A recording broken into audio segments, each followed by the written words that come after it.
pee on the potty. This is Bug and Moss in the morning. Whoa! Good morning, Bug. Good morning, Moss. And good morning, Emily, our special guest this morning. And Lizzie. Good morning. Yes, and Lizzie. Lizzie is here in spirit. Yes, Emily has ridden in on a horse to the layout this morning. It came out even better than I expected. I like the way this looks a lot. Yeah, it's very good. It's so cute. I love it. I love it so much. Alex in the chat says she's actually destroying the whole basement. Yeah, it's a huge disaster downstairs. That's wicked funny. Next time you're on, we'll come to you and we're gonna mic Lizzie up and you're gonna be on the horse. Oh yeah, that's hilarious. That will certainly be interesting. I have no idea how Lizzie's gonna think about that. Yeah. Yeah. She might just like try to eat the microphone instead. She likes to eat things. My number one dream is putting one of those 360 cameras on her, so it's like that top down view, like just right onto the top of her head. Oh, that would be so fun. How can a horse be, and I know they live in stables and stuff, but can a horse be indoors, like for real? Like, how would a horse do in a house? Some people have let their horses into the house. Really? I wouldn't recommend it. They just poop, right? Like they just poop. I mean, there's the poop aspect. Which, there's the poop, there's the pee is honestly the more annoying thing because it's just there and it's a lot. It's a lot. It's like dumping out a gallon of milk. Well, not milk, but like just the sheer smells. That smells not very pleasant. Yeah. The other thing is that if they've got shoes on,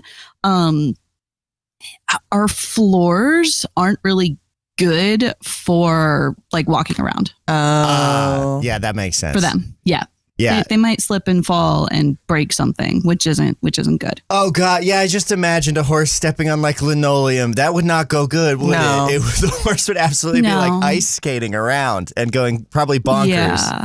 Yeah. And like they do sometimes walk on ice and stuff. We put this. Sorry, this is me getting a little bit horsey nerdy. But we do put like things like cleats on the bottom of their shoes. Oh my God! In the winter time, and so that they can walk on ice easily. But it wouldn't work on the linoleum. Are they like? Are the horseshoes? So 6 Watts Light Bulb says ice shoes like ice tires. So are the horse cleats, are those something that goes over like a shoe on the feet, or is that like some part of like the actual like shoe that gets nailed into the nail? So they're called studs, and they're literally screwed into the heel of the shoe. You know how like the horseshoe has like the U shape? Yeah. Or the horseshoe shape, the edges, those are usually called the heels, and that's where you just screw them in. That's so wild. You know what? I guess we're opening with horse stuff inadvertently. I know we didn't mean to, but this was obviously going to happen. And I do see we have a question in the chat from Leonard, who is yes. Before we fully open into that, to open the show, Emily is the author of Check You Out. We're going to be talking about self-publishing. We're going to be talking about romance books, and Emily is also an avid horse fanatic. Horse pal? What's the preferred? Horse person? Okay, well, centaur. Yeah. Centaur? Yeah. So, Centaur's fine. Oh, equestrian from French Alexander. That's good. Oh, yeah. Dressager. Yes. So I don't even know what dressage is. So let's go ahead and we'll start with horses and we'll move to self-publishing.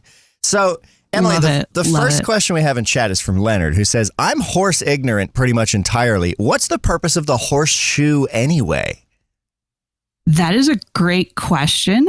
Horseshoes provide extra support for horses as they're doing different things. They can help with the different structure of how the horse moves. And I say this, I'm not a farrier. Is my godfather-in-law a farrier? Yes. And he has told me a lot of things. Is a farrier the person who puts the shoes on? Yes. Okay. Oh. Yes. They drive around in a big truck with a forge on the back of it. Oh my God. Wait, what? Yeah. Yeah. They have So a the forge shoes on the have back to of their be truck. like custom. Oh yeah.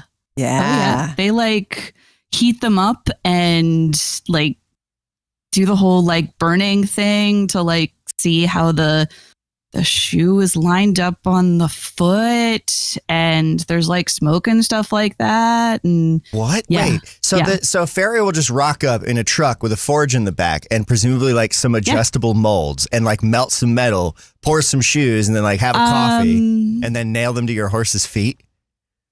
Not like it's not like they have the molds or whatever. Okay. Because the forges are pretty small. They're honestly about the size of Alex's computer. So Now- they're small. They stick them in there, and they have usually pre-made shoes, and then they kind of like mold them to the horse. And as Alex said, his godfather, who is a farrier, he was also the officiant at our wedding, and So he hit good. the anvil at our wedding. That rips. It's like as we kissed, and it hurt my ear. Yeah, it's bad it did. Is it wicked loud? I've never been around anyone blacksmithing anything. Oh yeah, it's loud. Like, it's loud. That's wild. Also, you said as big as Alex's computer, and knowing Alex, that could be anywhere from like normal computer size to vehicle size. Yeah. That is fair. I'd say his computer, as I'm looking at it's right next to me, it's maybe the size of a large shoebox. Okay. Oh, okay. So not massive. Like you could do this with like It's a not little truck. massive. Okay. Yeah. So Alex has answered a question I didn't ask, which was, that's crazy that it's Alex's godfather who is a farrier when you are the equestrian.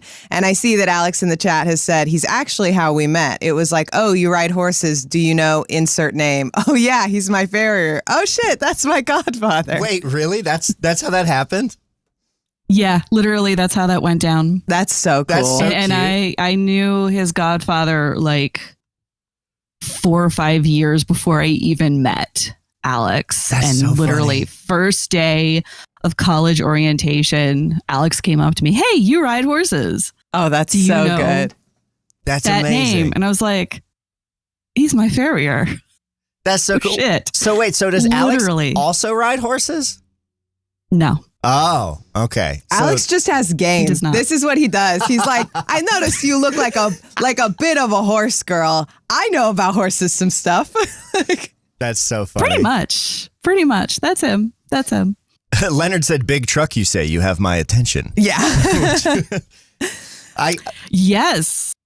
I will say, Leonard, our truck is probably not as big as the one that you use. Yeah. But I can 'Cause- really picture Leonard driving around in a mobile blacksmith studio. I can really Yeah, I easily could see vision that. I could see that. The little that I know about you, Leonard, you could probably do that. So It's definitely a personality to have to be a farrier. I have a horse question of my own, because the term I hear thrown around a lot is dressage. And my understanding of that is that is the kind of horse showing where you make the horse walk fancy. Is that right? Or is it horse stunts? Or like, what is dressage?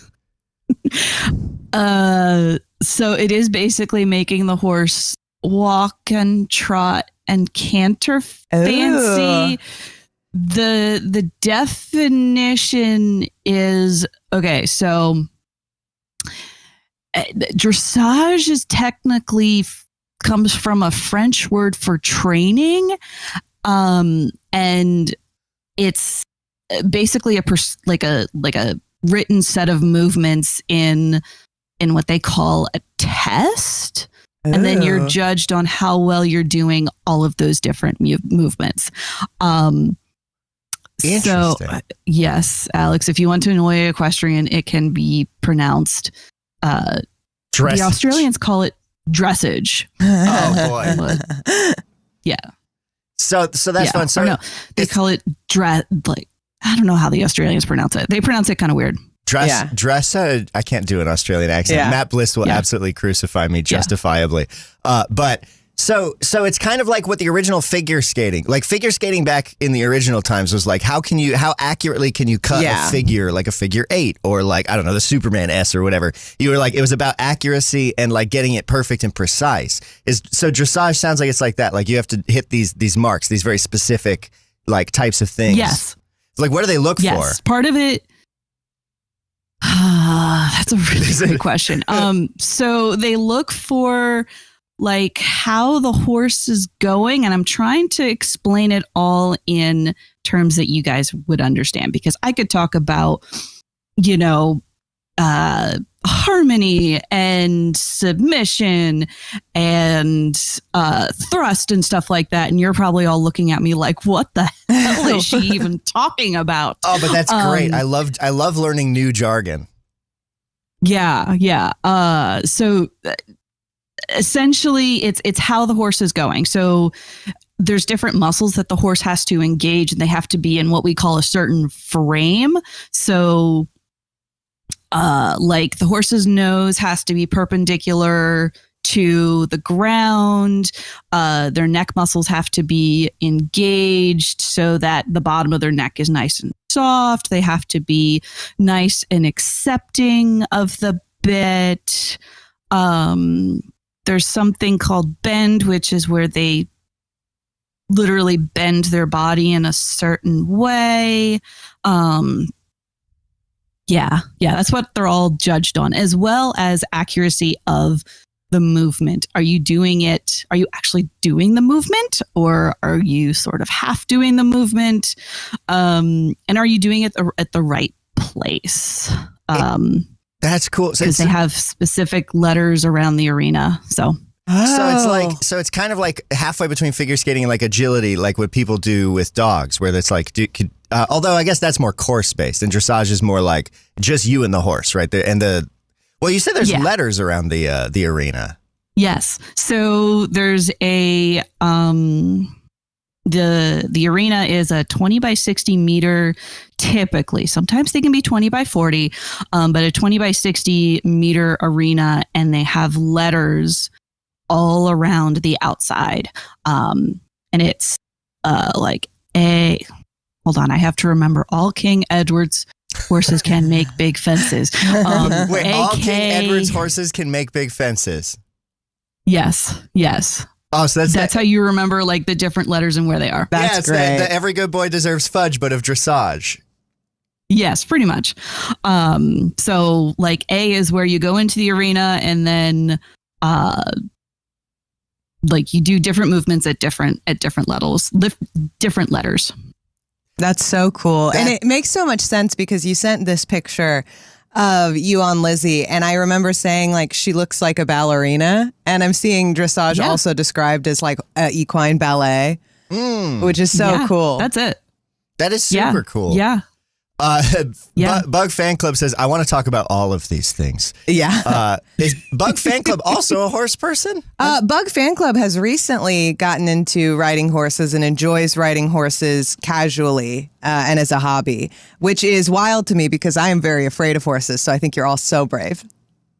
Yeah, I love that. That's the other thing. I also find horses terrifying. Like I've ridden horses. I rode a horse like a couple times when I was a kid, like a state fair type things. I've ridden a horse one time as an adult, and every time I've been really scared, and it feels like the horse definitely knows how scared I am, and then it gets worse. Is that like, do you experience horse fear? I would assume not to the same extent, but like, do you have any advice for someone who thinks horses are cool, but like also scary? Because they're so strong. Mm-hmm. They are strong. They're a bunch of big dogs who are afraid of a bunch of things. Yeah. Literally afraid of everything. And I mean, there's things that we do to keep ourselves safe. Like we wear closed-toed shoes because they can step on us, and stepping on us is not good. Mm-hmm. We wear helmets when we ride because if we fall off, then we don't die, or we don't get as much hurt. Mm-hmm. And I mean, I also kind of have low expectations for when I'm riding sometimes because I'm like, okay, did I die? Yeah. No, I didn't. What I'm hearing is our fear is justified. Horses are scary, and that's fine. Yeah, horses are scary. It's fine though, but they're lots of fun. They're just big dogs that are afraid of everything. Are they pretty like receptive to how you feel? Like, have you noticed, like, does a horse know when you're nervous? Because it felt like I was making it worse, and I want to know if that was true or not. Yeah, that's actually definitely a thing. I've seen some things online where like they can like feel your heartbeat and something like that, and interesting. They will react accordingly. Yes, it's like they can, because they can feel. They're herd animals and they're very much prey animals, so they feel like how everybody else is feeling, and they rely on this is me talking about herd dynamic, or getting into more of like herd dynamics, but there's usually like a couple of horses in their herd that are like the boss and the protector, and if one of them gets anxious, then the others are like, oh my god, we gotta run. There's a jaguar in the tree, we gotta run. Bill never freaks out, and Bill is running. Go, go, go, kind of. Yeah. Yeah, pretty much. I forgot that they're prey animals because they're so big, but they're not, but they're herbivores, right? They just like eat grass and not sticks and stuff, but like just rocks. Herbivore stuff. What is a horse's natural predator? Besides people, I would imagine back in the day, do other animals like kill and attack horses? Oh, I would imagine for sure. Like, really? Like even big and medium-sized small cats prey on like antelope and deer. Yeah, I guess. Yeah. Is that right? Big cats? Not big cats, depending on like where the horses are. Like, trying to think of where they originated. It's like Spain is part. I remember looking into this, and it's wild because we talk a lot about wild horses in the United States, but that's not really a thing we have. We have feral horses, which is different. That's correct. And there's a lot of feral horses in Appalachia because what people will do is they'll get a horse and then they won't really be able to take care of it, and they'll abandon them on old strip jobs where people used to be strip mining. And then these horses will pack up and just be like packs of dogs, but it's horses. Which is wild. Yeah. Yeah, I haven't heard about the Appalachia horses, but yeah, I know there's some like there's feral horses in Maryland on Assateague Island. Oh wow. Assateague ponies, they're so cute. There's this island and they just sort of like hang out on the island. Out west, the Mustangs and stuff like that. North Carolina. There's also apparently a feral horse colony on this like really grassy island just outside of like Canada. That's so cool. I know it's like, and they've like. Oh no, go ahead, Em. I was gonna say, and they've just like developed their own like breed and stuff like that. It's that's weird. Fascinating. But yeah, they get eaten by wolves and cougars, at least, the horses and like Mustangs and stuff like that. Cougars, wolves, probably coyotes too. I don't know, maybe a bear if a bear's hungry enough. I could imagine that. I guess that makes sense. In my brain, they're so big that I would think something would be afraid, but it does make sense. Like, you point out like big cats and wolves and stuff. 60 Watts Light Bulb says, they're just so big, I prefer to pet them through the fence. Which is how I've primarily interacted with horses as well. I will also say that it's kind of messed up when you're from Kentucky because you'll just be minding your own business, or you'll be invited to some dinner somewhere, you'll be doing something, and then you'll be like, oh, I'm on a thoroughbred farm. That horse is 18 stories tall. That is the biggest horse I have ever seen in my life. It's not just regular horse big. It is so big. They are huge. Yeah. Thoroughbreds are crazy. I remember I was 10 feet from one and I was like, I don't think I need to get any closer. Like, this guy's so big. And thoroughbreds can either be the chillest, as someone who has had thoroughbreds, they can either be the chillest, like, dudes, or they're acting like they're fucked up on crack. There's a huge spectrum between them. Yeah. So I have a comment from Bug Fan Club, and then I want to ask a very basic question that I think will be useful general world knowledge that I lack. Bug Fan Club's comment is, I always loved horses and had a horse-dedicated bedroom in middle school, but in my adulthood, I've become severely allergic to them, so only ride occasionally. Are there hypoallergenic horses? Is that a thing? Because they're like hypoallergenic cats. Oh, there are. Okay. How's that work? Yes. I'm not sure, but there's a breed of horse that I know is hyperallergenic. They're actually really cool looking. They're called Basker curly horses. Basker curly. Their coat, yes, they're ridiculously cool. Oh my God. BASKIR and then the word curly. If you're looking it up. Oh my and they have goodness. this really cool coat. Yes, they're curly. They have curly fur. Yeah. Yes. This is a really cute curly oh my horse. God. Like, look at It's like a little guy. lamb. Yeah. Oh my gosh. Absolutely lamb vibes. That's amazing. And so those horses are less likely to trigger allergies. I wonder if it's like a dander thing and that maybe that's why the coat traps it's a dander thing. There's a lot of hair with horses. They shed at least twice a year and sometimes even more. Yeah. Interesting. There's a lot of hair. Well, because I mean, if you think about like, I think I've heard horsehair brush, horsehair this, horsehair that. Like we use that for a lot of stuff historically. Horsehair right? plaster. Horsehair. Oh, Wait, wow. horsehair plaster. Oh wait, is that in walls? Like building walls? Oh shit. Yeah, they put it in like they used to do it in the old days. They would put it in like plaster in walls, and it's a really good insulator or something like that. Yeah. So yeah, I had some friends that were renovating their old house, and they like took down a wall and they saw like the horsehair plaster, and they saw like, you know, pieces of hair from horses, and there was like all different kinds of colors, and they were like, oh my God, this is so cool. That's so wild. That is wicked cool.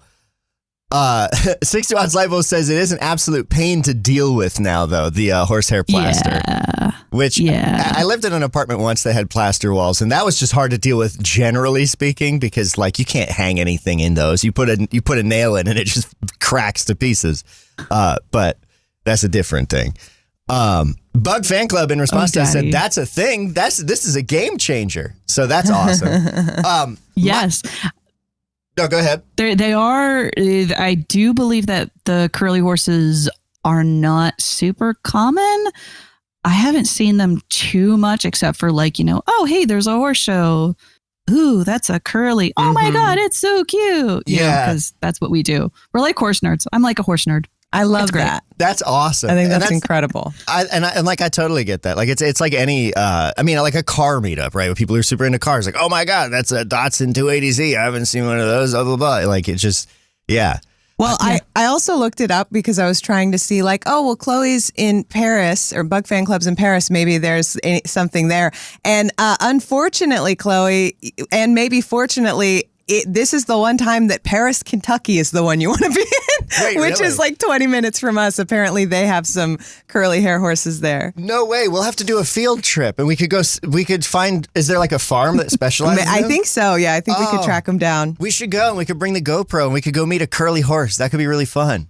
Heck yeah. There's a shit ton of farms in Kentucky. Yeah, they got horses here, dude. Lexington's, it's mostly because of the racing, is the horse capital of the world or whatever. Are there horse statues everywhere. Yeah, we hear about there's it. Horse Disneyland there too. What is that? What? So Horse Disneyland is what I call the Kentucky Horse Park, which is like this big, like they probably actually have some curly horses. It's just this big park that's an equestrian facility. They have horse shows there. They have a museum there. Oh, cool. For like Museum of the Horse. They have like a whole bunch of stuff just devoted to horses. Oh my God, is this in Lexington? I'm so embarrassed. Yeah. Yeah, it is. It's on in Lexington. I've been there. Is twice. it near Keeneland or It's is on it somewhere Ironworks else? Parkway. That sounds close to Keeneland. I've been to Keeneland. I have no idea where it is in relation to Keeneland. Yeah. I haven't looked that up. I'm looking at it on Google Maps and I don't recognize what's around it. It's just off I-75. But it's the north tip of Lexington, it looks like. Yeah, Chloe says it's way far from Keeneland. Wrong about that. It's in the north of town. And she says it's great. We'll go when she's in town. Hell yeah. That'd be super fun. Man, we can do our trip to go see curly horses. I want to get to self-publishing. We've hit the bottom of the hour. But before we do, one final horse question. And it's just general taxonomy. Because I get really confused about horses, like what's a breed versus like what is describing a shape. So I'm wondering, is there like a simple heuristic or or like how do you break down like, is a thoroughbred a breed or is it a horse? And like, is a draft horse a shape or is it a breed? Like, I don't even know where to begin. I don't know how to ask the question. So I hope that you're picking up what I'm putting down. How do I understand the way horses are categorized? So horses are usually categorized by breed. So a thoroughbred is a breed. Okay. There is a registration specifically for thoroughbreds. They're managed by the American Jockey Club or something like that, or the Jockey Club. Oh, there's an authority. Okay. You could technically have dividing certain breeds by, I guess, type. Like there's something called sport horse breed, which is a bunch of the German breeds. They are the ones that do dressage and jumping and all that fun stuff. There's technically horses that are used for racing, which is thoroughbreds, quarter horses, and Arabians.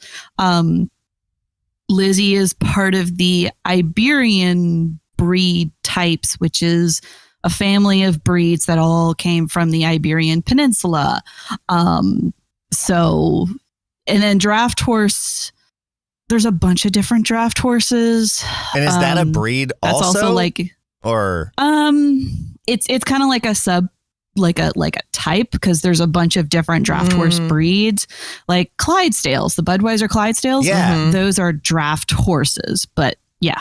Okay, so what is that? Like 60 Watts Lightbulb says, like class versus race type thing, D&D style. So a draft horse is a like kind of what is that category? It's a draft horses is essentially a kind of horse.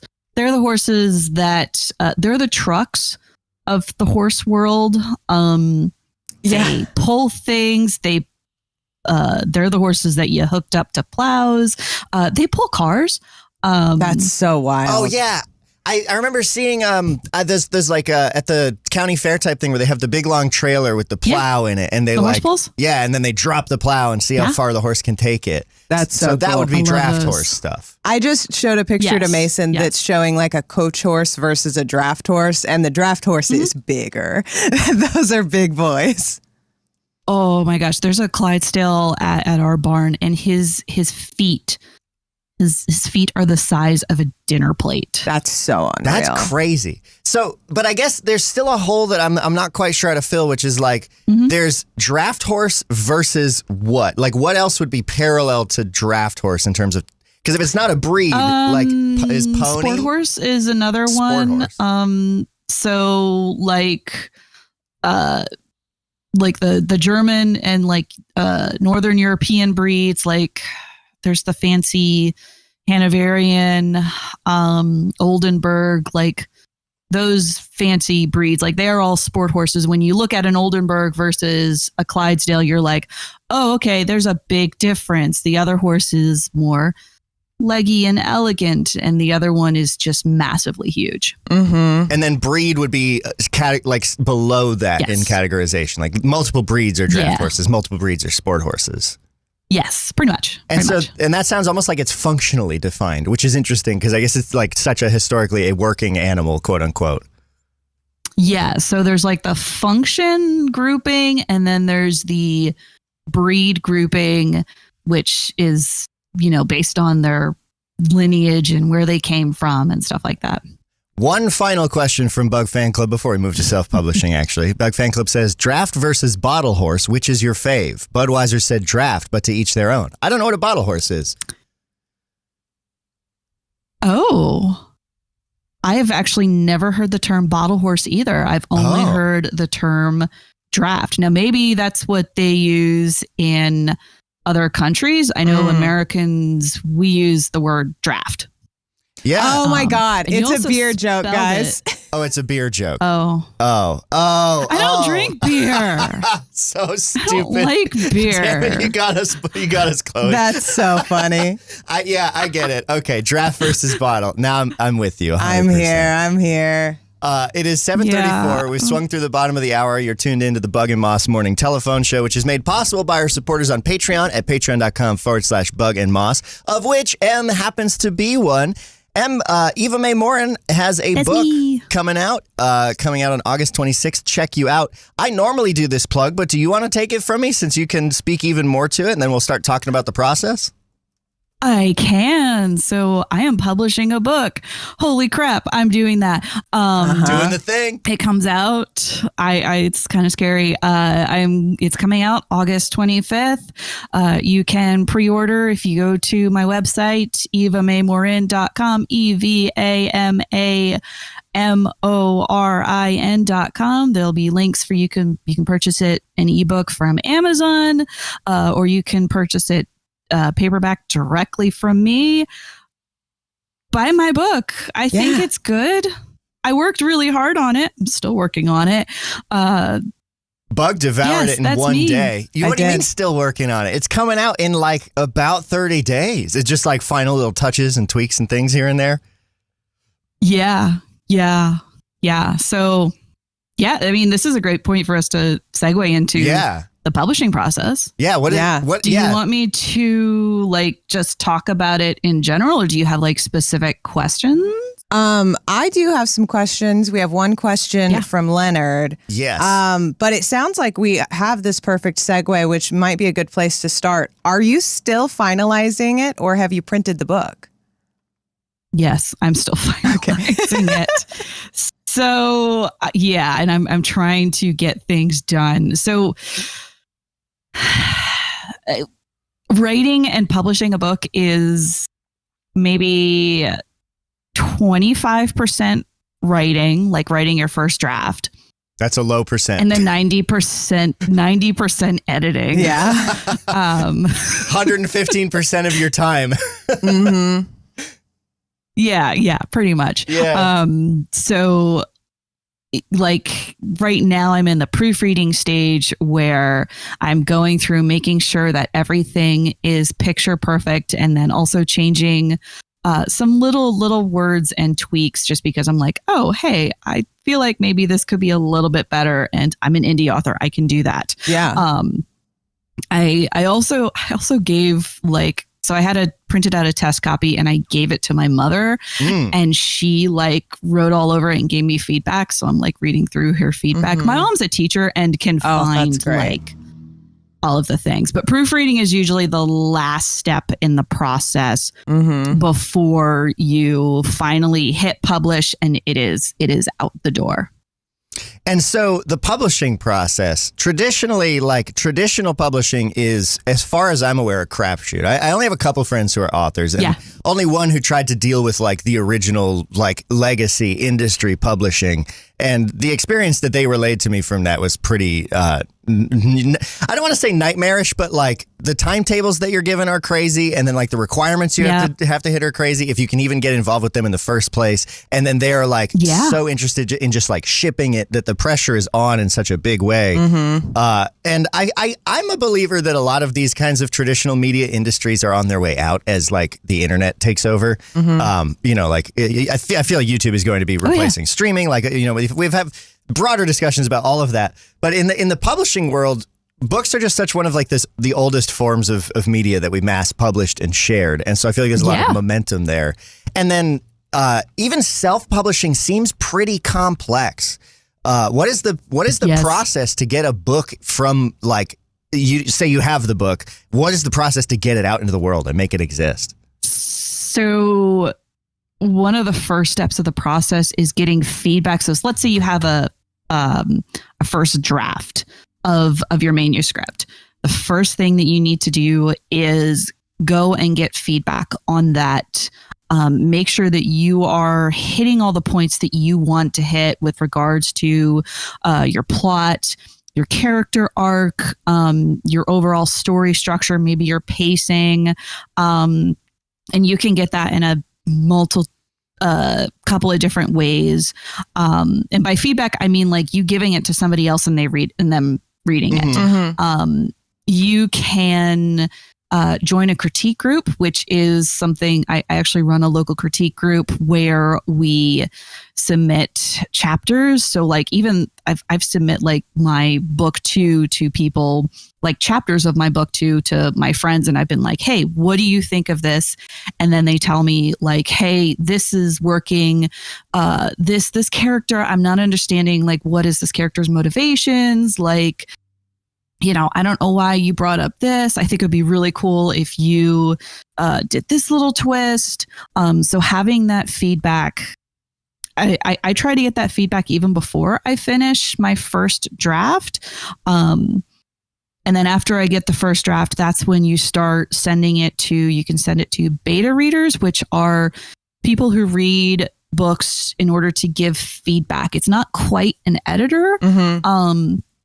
There's something called a developmental editor, which will give very in-depth feedback and go literally like page by page and give comments like, hey, I think this character should do this. This character should do this. Editors cost money. Beta readers sometimes cost money. Sometimes they don't. I mean, the kind of thing, right? If like your friends are super into it or like into the genre, like then you can be like, hey, you want to read this? Yeah. Oh yeah, yeah, and then we read each other's stuff. Like I've totally beta read for some of my friends. Actually, I still need to give one of my friends, Mason or Moss, you know, Morgan, M. Renee Lage. Yeah, I love Morgan. Yeah. Oh hell yeah. So yeah, they moved to Maryland recently and has joined my critique group. So now we're reading each other's stuff and giving feedback and stuff like that. And I've read one of their new books and it's exciting. Yeah, by the way, this is just advertising. If you have not read The Oath of the Unwilling by M. Renee Lage, it's very good. The tagline is essentially vampire bites girl bites back. It's great. Go read it. Yes, I saw that Morgan had started publishing books, and I have yet to dive into them. And I'll have to check that out because Morgan is great. I haven't talked to Morgan in a grip, but that's so cool. Are beta readers the same as ARC readers? That's a thing it's like a term I keep seeing thrown around, and I kept getting confused by ARC Raiders, the video game, and like I was like, what are ARC readers? And really quick, I see in the chat, Karamaror and maybe some other people have come in late asking, is that Livy and Emily on the call too? Yes, it is Emily, and in spirit, Lizzie is here. Yeah. Yes. So to answer your question, yes, we are here. Lizzie is technically, she's here in spirit. Yeah, she's not she would be messing up the basement. She's probably outside eating grass right now. But to answer your question, are beta readers and ARC readers the same thing? No, they are actually two different things. Okay. Beta readers are providing feedback on an in-progress manuscript. ARC readers, ARC stands for Advanced Reader Copy. So what they do is they get a more finished, polished book ahead of time, and then for free. And then the exchange is that they're going to go and review it if they want to, and that generates talking and buzz and just interest in the book. That's like your street team. So yeah, pretty much. It's super important for like a self-publishing author to have that, because especially if you're new in the game, because nobody knows you and nobody knows if you're actually a good writer or if you're just shit. So right, and in the era when AI exists and people are cranking out AI books, it helps to have like real people be like, I read this and love it and it's good. Exactly. It's and in the era of how people go and look at reviews, and there are multiple places to look at reviews now. It's not just Amazon or Goodreads. There's Storygraph. I love Storygraph. Storygraph is the best. And Storygraph also doesn't give money to Mr. Jeff Bezos. Yeah, Storygraph is cool. I made an account to review the book. I see Karamaror also asked, so Bug was an ARC reader. Yes, I got it. Although, Emily, you said you've been touching the book after that since editing, so that kind of invalidates the ARC reading, I don't think it does. I think we're talking about very small edits.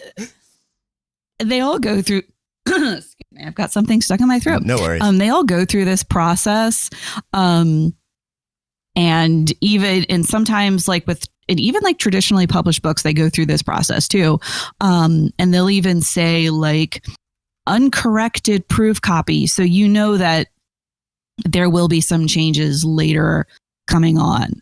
Like minor changes and stuff like that. And I'm not making huge changes. It's like changing a sentence here, changing a word here. Oh, I forgot to end this with quotation marks. That sort of thing. Right. It's not like it doesn't change the overall story. Right. It's not like after this, it's going to be like a war book all of a sudden. Yeah.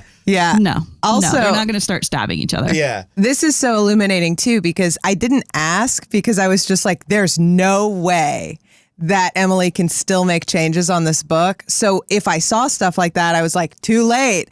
And it's good to know that there is a point at which like, oh, I could mention small corrections. And they were all things like that I'm sure your mom has caught being a teacher. Yeah. But like a handful of things where I was like, oh, dang, it's probably too late to fix that. But it's not too late, which I'm very surprised by.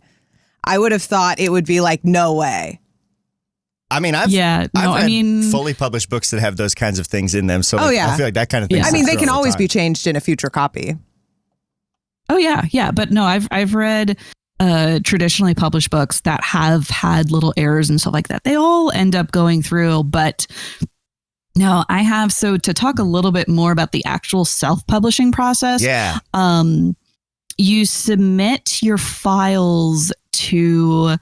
So there's two places where I'm technically published.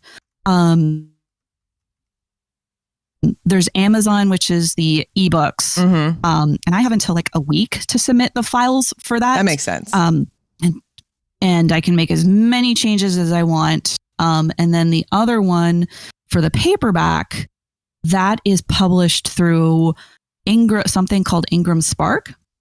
Ingram Spark.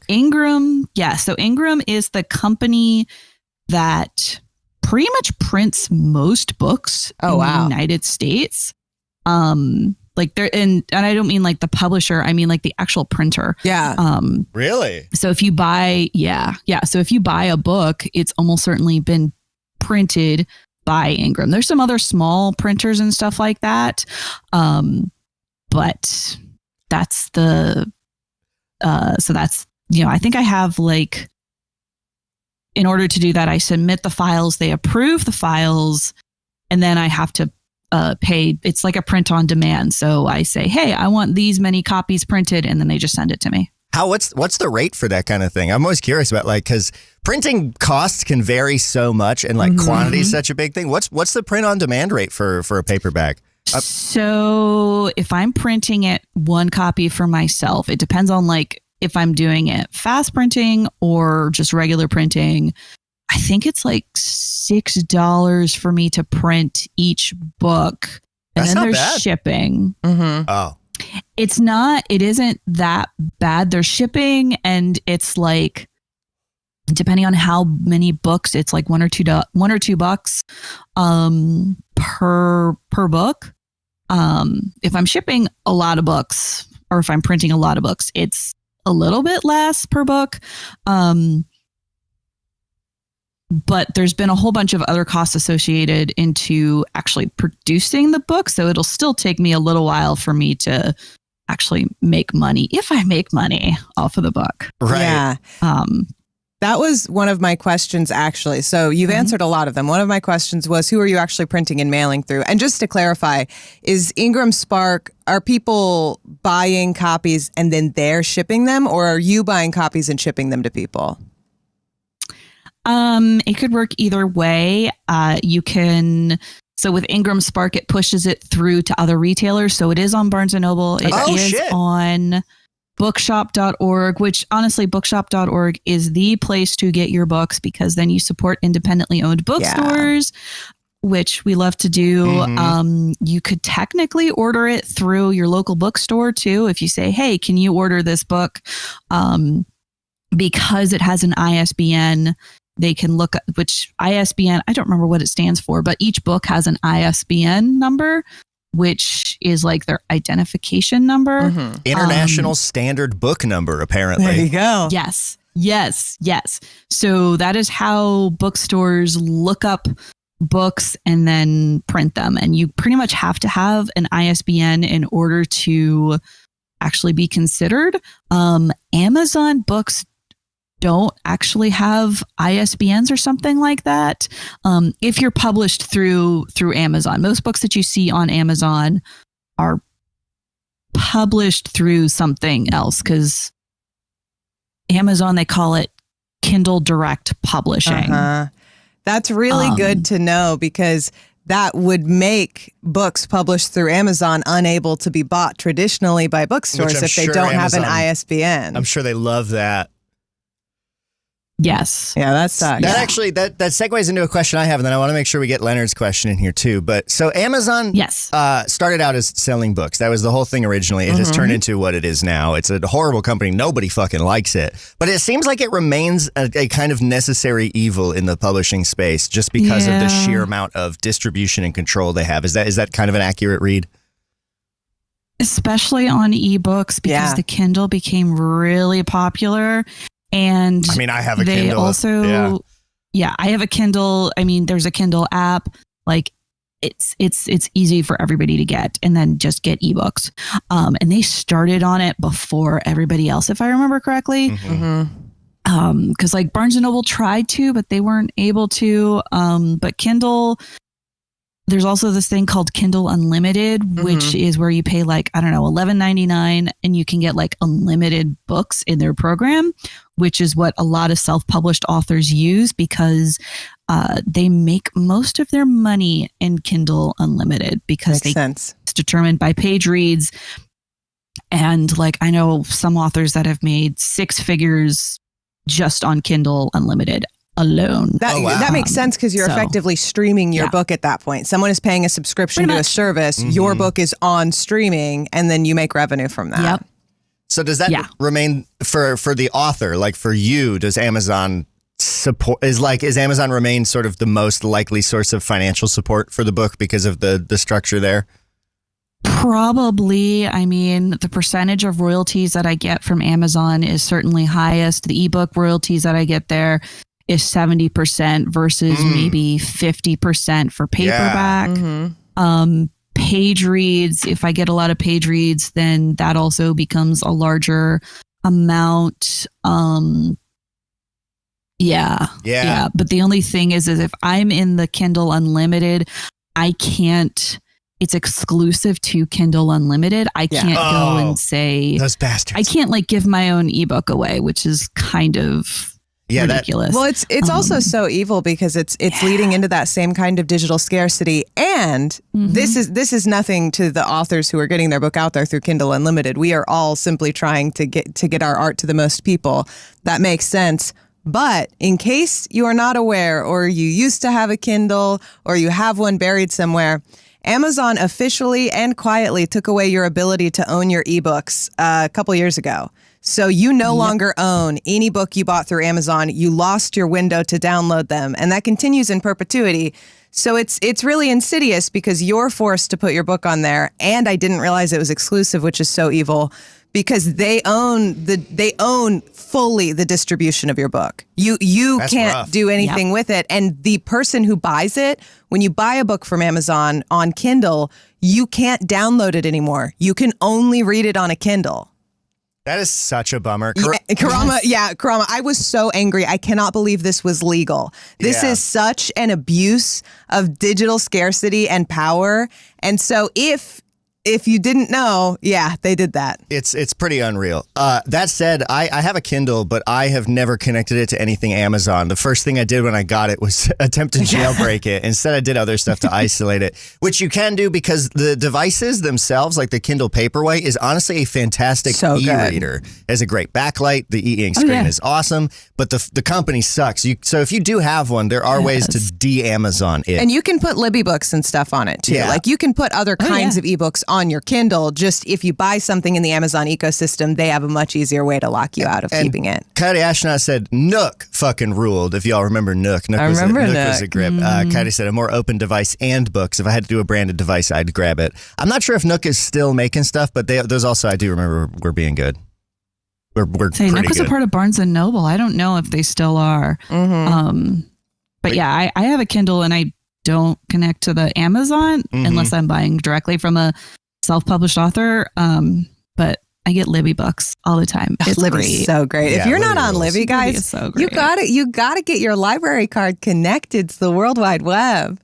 So I want to hit Life Leonard's. is better with a library card. Life That's is true. better with a library card. And man, the Libby app is great. And audiobooks, it's amazing. Genuinely check out that if you haven't. Or formerly Overdrive, right? I think back not that long ago. But let's hit Leonard's question. Let's hit Leonard's question because I realized we've done chatted it all up. Leonard says, scrolling down because he thought he might miss I have it. When it comes to writing books, I'm beyond fascinated with the subject and the method.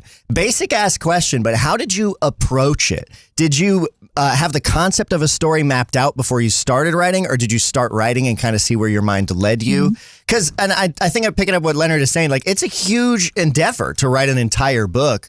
And it feels like a lot to imagine holding all in your head at once. So like, what was that process like? I guess that's on the creative side. I mean, it's how many words is my book? Oh yeah, It's a good lot of question. How many words? I've got the document up right now. 80,782 words. Yeah. Yeah. So there's two different types of writers that are described. There's what's called a pantser, which is why you're going by your seat of your pants. And then there's a plotter, which is where you plot everything out. I am a plotter. I think of an idea, and sometimes it comes from very random ideas. So for like this book, I thought of this idea after I went to a book club meeting, and in my county, there was some issues at the time where the county commissioners were like, hey, we want to cut funding for the library, not close it completely, but we want to cut funding to below where the library the library system had asked for it. And I was in a book club meeting, and the bookstore owner, because this was at a bookstore, told everybody, and I'm in a room with like 30 older women, and it was an uproar. Yeah. Like, good. they were so pissed off, and it kind of surprised me because I'm like, oh, these really nice older women, and they're like, fuck no, we will not let them close the library. That asshole. And Yes. yeah. That's so great. That was what kind of sparked the idea. And I had actually written the third book in this series. Like I got halfway through that one first, and like these characters sort of like emerged. And I was like halfway through book 3, and I was like, I kind of want to work on that because of all the stuff that was happening last year. I was like, this is more of the story that I want to put out now. So, but I'm definitely a plotter. So I go chapter by chapter before I even get started on the book. Like I will have my what they call a log line, like your general idea, a high school English teacher and a bookseller team up to save their local public library. Okay, I've got my log line. Now I go through literally chapter by chapter and figure out what is going to happen in each chapter before I even start my first word. So I'm definitely a plotter. And that's I've definitely known some pantsers.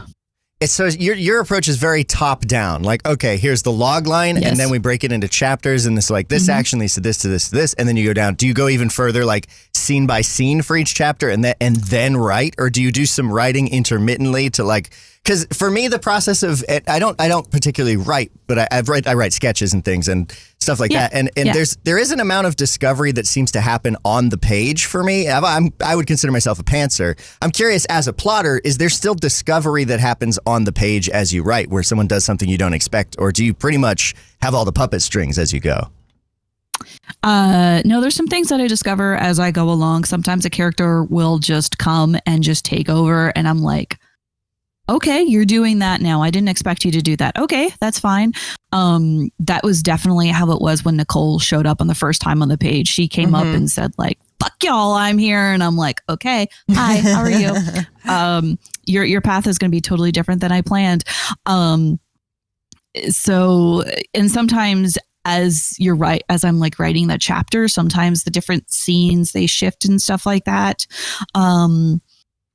So yeah, there is definitely some discovery, but I like to break it out chapter by chapter because sometimes I'm very much a mood writer. So if I'm in the mood to write something, it's easier for me to like go to that chapter in the document and be like, okay, I want to write this scene because this is the scene that I am I'm like feeling in my head. I have literally written the last chapter and the epilogue sometimes before I've even finished the rest of it, because that kind of helps me realize, okay, here's where I'm going.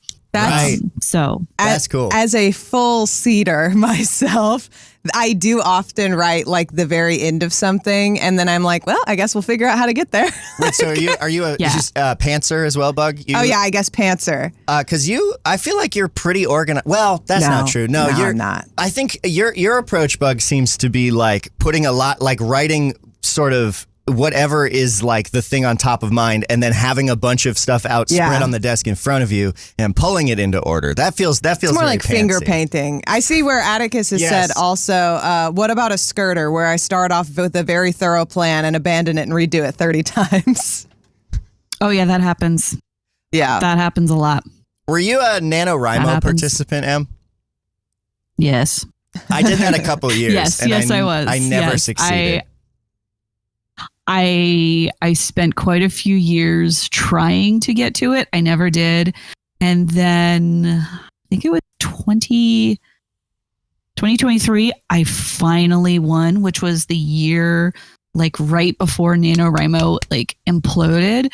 Oh. Wait, what? And you didn't hear about this? No. NaNoWriMo imploded. I stopped doing it, I think, the year before that. So there was a moderator in like some of their forums who was approaching minors in inappropriate ways. Oh, cool. Yeah. Fucking yikes. And then yes, light bulb. They also shilled to AI. How could you be so fucking stupid? Yeah. Of all of the people, of all of the companies, of all of the misguided things. I know. Like for authors, what do you fucking mean? Why? What did they think was good? What a stupid thing to do. Yeah. And it all happened in like 2024, and like it all just like imploded. So yeah, the last year that I did it, the one year that I did it and won was like also the last year that I ever did it. You took down NaNoWriMo. You're not personally causing those problems, but cosmically, like a butterfly effect. Hell yeah. By winning it. Also, I see this article right now that was written for Medium. Like I think when this all happened, and it's like AI killed NaNoWriMo, and it's like no, NaNoWriMo killed NaNoWriMo. That's a choice that someone made. Yeah. NaNoWriMo was like, who put this rake here? Stomp. Yeah. But it seems like there are lots of people carrying on the spirit, and you don't need these organizations to support each other and make art. I know that we're a little bit past time, but I have a few rapid fire questions to tie us up if we want to get through them. Because there were a couple things that I was curious about, Emily. So first of all, are you doing an audiobook? I would love to. The only thing about audiobooks is that they cost money. So you have to pay the narrators, and then you also have to pay for editing. And if I wanted to do the audiobook the way that I would want to do it, it would be 2 narrators.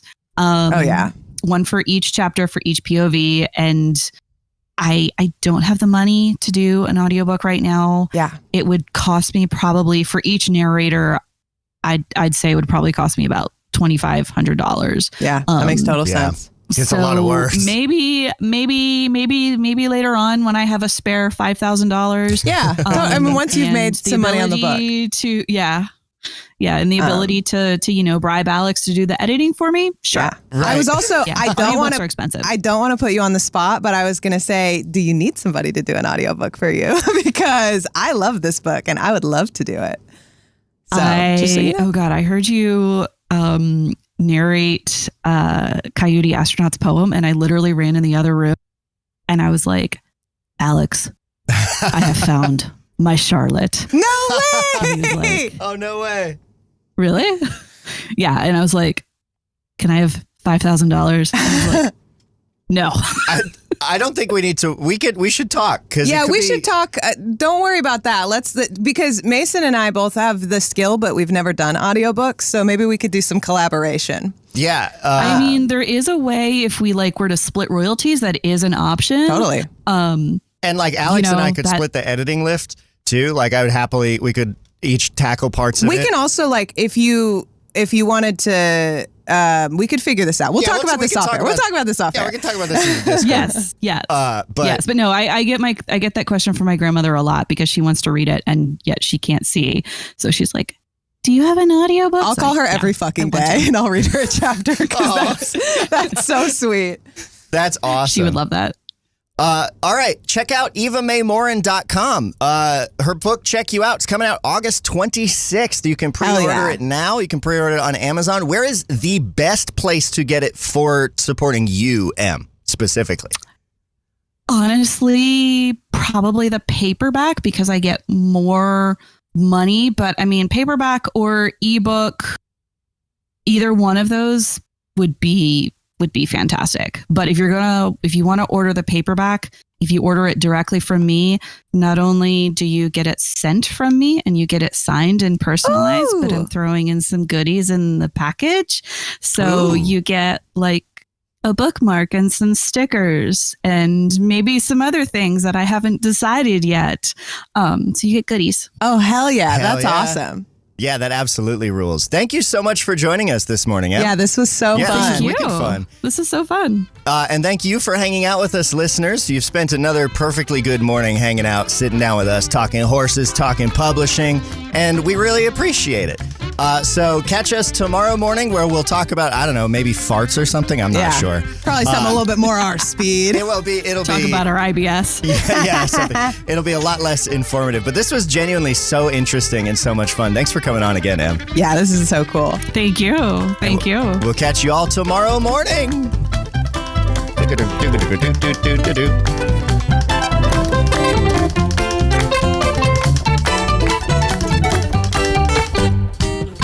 This is Bug and Moss. Yahoo!